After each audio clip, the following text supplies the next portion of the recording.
Sa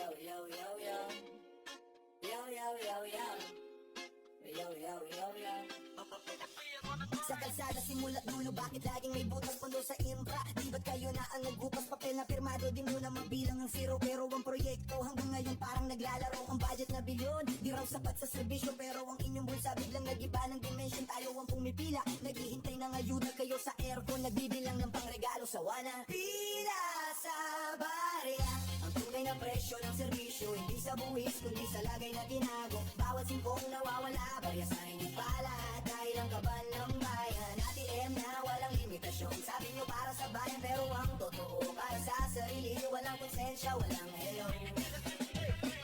May mga ghost employee na siyang bumabagabag, suweldo nilang nakalawit. Sino ang nakinabang, may kontratang minadali, overprice na binili, gamit na pang gobyerno, mukhang sa basura na pulot lang ilang audit report. Na ba ang inyong tinago sa kabinet? Ilang pangako na tapo kasabay ng inyong sutag tayo. Ang transparency ninyo salamin na di makita, dahil ang katotohanan mas gusto nyong isarado at ikandado. Pila sa barya, ang tunay na presyo ng serbisyo, hindi sa buwis kundi sa lagay na tinago. Bawat singkong nawawala, barya sa inyong pala, dahil ang kaban ng bayan. ATM na walang limitasyon, sabi nyo para sa bayan, pero ang totoo para sa sarili. Walang konsensya, walang hello.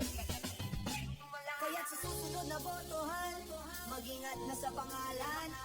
Ang tinta sa daliri, tanda na di na uulitin, dahil ang bawat barya na inyong inupakan. At tumbas niya na ipag-asa ng mahihirap na inyong kinalimutan. Mabibigyan ba ng hustisya o magtuturuan lang sa mikropono? Pila sa barya, ang tunay na presyo ng serbisyo, hindi sa buwis kundi sa lagay na tinago. Bawat singkong nawawala, barya sa inyong pala, dahil ang kaban ng bayan. Nahuman ra gyud og butang og bakal.